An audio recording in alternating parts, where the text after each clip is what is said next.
To four sides TV.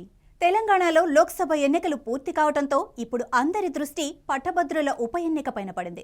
Nalgonda, Khammam, Warangal పట్టభద్రుల నియోజకవర్గ పరిధిలోని ఉప ఎన్నికకు ప్రధాన పార్టీలు సన్నద్ధమయ్యాయి.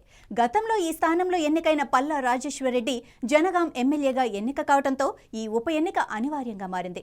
రాష్ట్రంలో ప్రజలు ప్రభుత్వాన్ని మార్చడం, మరోవైపు ఓటింగ్ ప్రక్రియ ముగిసిన ఎంపీ ఎన్నికల్లో సాధారణ ఓటర్ల తీర్పు ఏ విధంగా ఉందో తెలవకముందే ఈ ఎన్నిక రావడంతో, మరీ ముఖ్యంగా ఇది పట్టభద్రుల ఓట్లకు సంబంధించింది కావడంతో రాజకీయ పార్టీలకు ప్రజల మనస్సుల్లో ఏముందో తెలుసుకోవాలన్న ఆతృతతో పాటు ఏదో తెలియని అభద్రత ప్రధాన పార్టీల్లో కనబడుతోంది.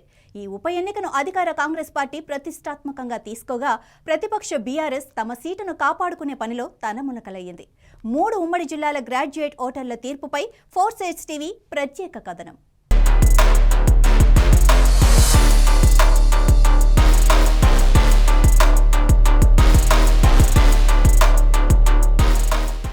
నల్గొండ, ఖమ్మం, వరంగల్ పట్టభద్రుల నియోజకవర్గ ఉప ఎన్నికల బరిలో అధికార కాంగ్రెస్ తరపున తీన్మార్ మల్లన్న అలియాస్ చింతపండు నవీన్ కుమార్ పోటీ చేస్తూ ఉండగా, బీజేపీ నుంచి గుజ్జుల ప్రేమేందర్ రెడ్డి, బీఆర్ఎస్ తరపున ఏనుగుల రాకేష్ రెడ్డి పోటీ చేస్తున్నారు. వీళ్లతో స్వతంత్ర అభ్యర్థిగా ఉద్యమకారుడు, నిరుద్యోగుల తరపున పోరాటాలు చేసిన అశోక్ బరిలో ఉండటంతో ఈసారి పోరు మరింత రసవత్తరంగా మారింది. 3 జిల్లాల్లో స్త్రీ పురుషులు కలిపి సుమారు 4.61 లక్షల ఓటర్లు ఉండగా, వీరు ఎవరికి పట్టం కట్టబోతున్నారు, అంతిమంగా గెలిచేది ఎవరు అనేది ఉత్కంఠగా మారింది. మొత్తంగా 52 మంది అభ్యర్థులు పోటీలో నిలవగా, ప్రధాన పార్టీల మధ్య పోరు జరిగే అవకాశాలున్నాయన్న టాక్ వినిపిస్తోంది.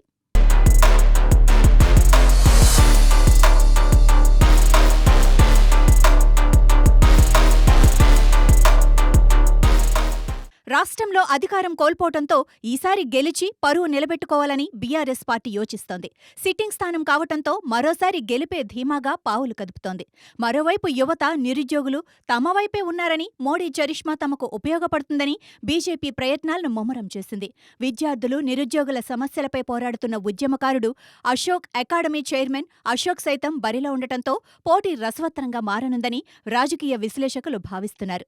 గత బీఆర్ఎస్ ప్రభుత్వ వైఫల్యాలతో పాటు నూతనంగా రాష్ట్రంలో కొలువుతీరిన కాంగ్రెస్ ప్రభుత్వంలో జీవో 46, టెట్, మెగా డిఎస్సి, గురుకులాలలో అన్ని పోస్టుల భర్తీ నోటిఫికేషన్ల విషయంలో నిరాహార దీక్ష చేసిన అశోక్ యువతకు మరింత చేరువయ్యాడు. ఈ క్రమంలోనే తన శిష్యులు, మిత్రుల ద్వారా అశోక్ సైతం క్యాంపెయినింగ్ ప్రారంభించి ఓటర్ల వద్దకు వెళ్తున్నారు. పూర్తిగా ఈసారి పట్టభద్రుల ఎన్నిక రసవత్తరంగా మారిందని, ఓటర్ల తీర్పు నిర్ణయించడం కాస్త కష్టంగా మారిందని భావిస్తున్నారు.